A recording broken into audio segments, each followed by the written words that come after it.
We've been on the road for a little while here with this book. I live in Detroit, and one of the ways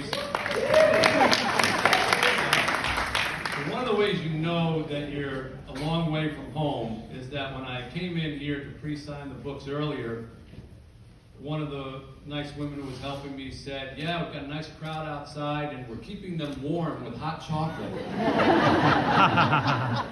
And I said, "This is summer in Detroit." So I am clearly a long way from home, but apparently have some nice friends here. So I'm glad to see all of you here tonight. Thank you for coming. Now, we're going to do a little presentation here in a second, and I want to forewarn you. So we prepared a lot of stuff. There's some videos that come up and some photos. And my dear friend, his nickname is Rosie, he runs everything. And he told me before I came out that the way that this is set up, the volume for the videos and the volume for my microphone are on the same dial. The problem is that in order for you to hear me as you're hearing me now, if he then goes to the videos, it'll blow your ears off.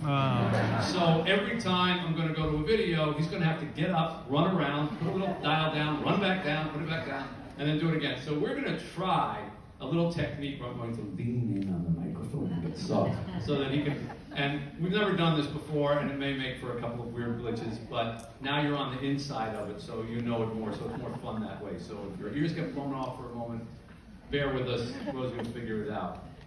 This is the first 10 days or so since the book has come out, and this new book, A Little Liar, and I'm always a little nervous about firsts, because the first time that I went to go out and speak was a total disaster that scarred me for the rest of my life. I was a young sports writer in the South Florida area. I had never been asked to speak to anyone for any reason whatsoever. And out of the blue, I got invited to a breakfast meeting of a lodge. It was like an elk or a moose, something with antlers lodge. And having never been asked to speak before, I did probably what many of you would have done. I typed up a speech ahead of time. And I arrived at this lodge in South Florida, and as you know, South Florida has a pretty good elderly population. And I walked into the room and was the youngest person there by 97 years. And I proceeded to do what they tell you to never do in Speaking 101. I read my speech with my head down the entire time. And when I finished, I looked up.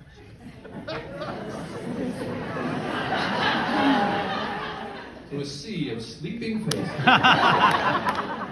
And I said, "Well, that's it. Are there any questions?"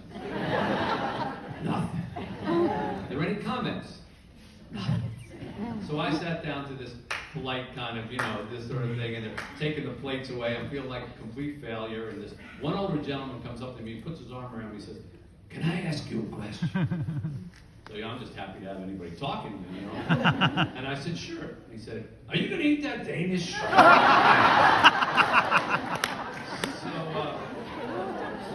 Going out and speaking for the first time on anything is a little harrowing for me, but I do so because, number one, writing is a lonely profession.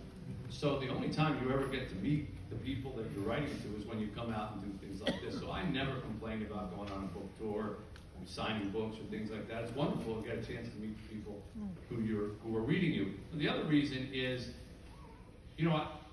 this is a library-related event, a bookstore-related event, and I'm very big on, obviously, writing and reading, being a writer. And a lot of people will ask me when I'm out on the road, "Well, when did you fall in love with writing?"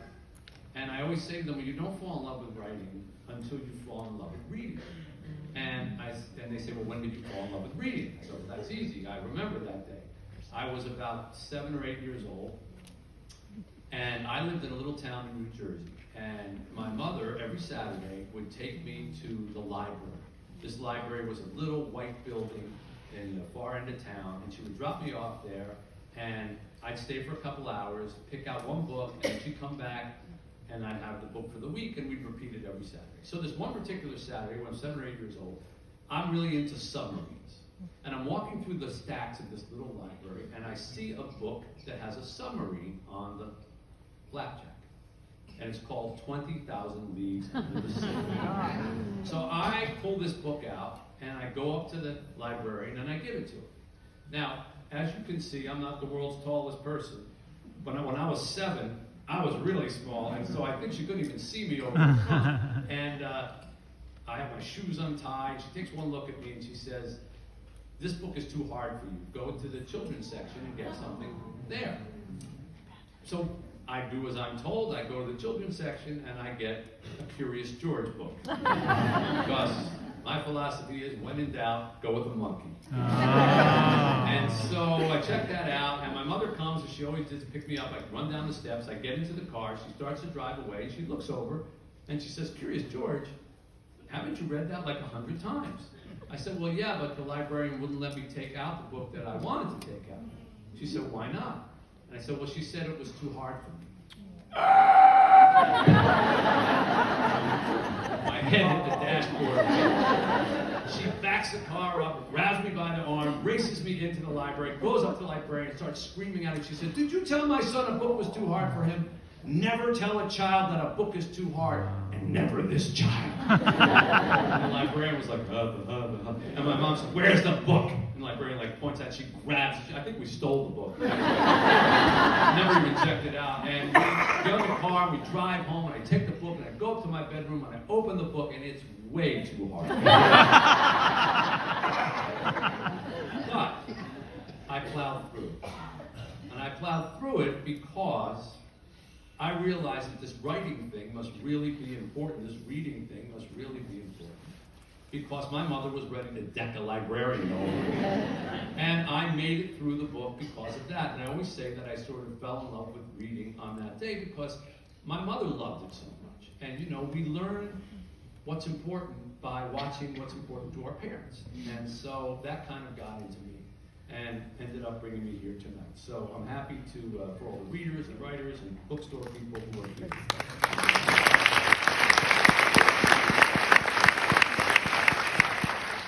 All right, we're going to be talking about this book, The Little Liar.